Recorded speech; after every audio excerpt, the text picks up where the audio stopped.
আগুন দেখতে গেছিলাম তো, তারপর সাইডে দিয়ে পাইপ ফাটা, সেজন্য ওটা পেঁচায় ধরলাম। তারপর একজন লোক পলিথিন দিয়ে ওটা পেঁচায় ধরে, তারপর ওটা আমি ধরলাম। সেই জন্য মানে পানিটা যদি না খরচ হয়, ভালো কাজে যদি খরচ হয় সেটাই ভালো, মানে আগুনটা নিতে পারে সেজন্য। তারপর তোমাকে আর এভাবে অন্য কেউ সাহায্য করতে আসে নাই? সবাই করছে। যে পাইপটা ছেলেটা ধরছে, পাইপটাকে আমরা ঠিক করি না, তুমি একাই ওইটা ধরে রাখছো? ওটাই আমি ধরছি, আর কিছু লোক আমাকে পরিচয় দিয়েছে যেন ওইটা পেঁচায় ভালো মতন যেন ধরতে পারে সেই জন্য। ওইখানে কি তুমি কি জন্য আর গেলা, কি জন্য, কি কারণে? মানে যে আগুনটা লাগছে সেটার জন্য, এই যে খবর পেয়ে দেখার জন্য গেছিলাম। তারপর দেখি সাইডে পাইপটা ফাটা, সেই জন্য তারপর ওটা যাইয়া ধরলাম। মানুষের উপকার হবে। তারপরে উপরে অনেক বসে, কাজ ভেঙে বসে, সবাই বললো সবাইকে বাঁচাতে। তারপর কয়েকজন মানুষ হাত মরে গেল, আর কেউ কেউ দূরতে নিঃশ্বাস না নিতে পারলে তারা কাজ ভাঙে সেজন্য। তারপর তুমি এই পাইপটা করলা? হ্যাঁ, ফায়ার সার্ভিসেরও অনেক কষ্ট করছে, ফায়ার সার্ভিসের অনেক কষ্ট করছে, মানুষেরা অনেক কষ্ট করছে। মানুষেরা সবাই দোয়া করছে তাদের জন্য, তারা জানি ভালো মতন সুস্থ হতে তারা বাসায় ফিরে যেতে পারে সেই জন্য। এখন দুজন যেহেতু দাঁড়াইছে, আমার বক্তব্য একটাই কি, যে আমার আগে চিন্তা ভাবনা করতে হবে যে যে আগে আমার কাছে দাবি করছে তারটা আমার ভাবতে হবে, দ্বিতীয়ত সে দাবি করছে তারটা আমার ভাবতে হবে। আমি না ভাবে আমি কারোর কোনো কষ্ট দিতে পারবো না।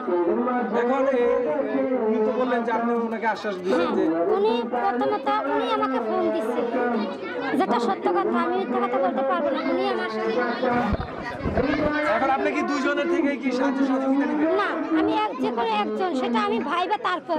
আচ্ছা, আপনার ছেলে যে বনানীতে গেল, জি জি, কি জন্য গেছিল আপনি জানেন? আমি জানি না, ও আমাকে ফোন করছিল যে আব্বু তুমি কোথায়। আমি বলছিলাম আমি বাসায়। বললো যে কোথায় আগুন লেগেছে। আমি বললাম বনানীতে লেগেছে। আমার বললো কি তুমি কি বনানীতে আসো? আমি বললাম না। তখন ও বললো কি তাহলে তুমি যদি বনানীতে থাকো তাড়াতাড়ি বাসায় আসো। আমার এই বললো, পরে আমি গোসলখানায় ঢুকলাম, গোসল করলাম। ইতিমধ্যে ও আমার কাছে গেছে, যে ওর আম্মার কাছে টাকা চাইছে যে আম্মু আমাকে কয়টা টাকা দাও, আমি এক জায়গায় যাব। কি করবা? আমি এক জায়গায় যাবো, কয়টা টাকা দাও।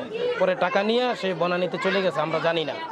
বনানীতে যাওয়ার পরও আমরা জানি না যে কোন উদ্দেশ্যে সে গেছে। হয়তো আমি এখন মনে করতেছি যে এই আপনারা আসছেন এর কারণ হচ্ছে অবশ্যই ভালো কিছু করছে বিদায়ী সে আপনারা আসছেন। তো আমার ছেলে সে ভালো কিছু করার উদ্দেশ্যে এবং লক্ষ্যে গেছে ওই জায়গায় আগুন যেখানে আগুন লেগেছে সেই জায়গায় যদি ও কিছু করতে পারে, মানুষের জন্য যদি কোনো উপকারে আসতে পারে, ও আমার মনে হয় সেই উদ্দেশ্যেই ওখানে গেছে। আচ্ছা, এখন আপনি আমাকে বলেন তো যে আপনার ছেলে যে মানুষের সাহায্যের জন্য আগে গেল, সাংবাদিক বাদে আর কারা কারা আপনাদের সাথে যোগাযোগ করছে? সাংবাদিক বাদে আমাদের সাথে পত্রিকার সাংবাদিক, পত্রিকার কি এরা তো সাংবাদিক? জি জি, সাংবাদিক বাদে আমাদের কাছে ছাত্রলীগের পক্ষ থেকে আসছিল। তারপরে উনি আসছে, উনি একজন মাস্টার বিবেক। আপনি আমাকে বলেন, এভাবে এনজিও বা এই ধরনের না, এই ধরনের কেউ আসে না আমাদের পাশে দাঁড়াবার জন্য বা আমাদেরকে কিছু জিজ্ঞেস করে সহযোগিতার প্রলোভন এরকম না, এরকম কেউ কিছু দেখায় না আমাদেরকে। আমি বলতেছি যদি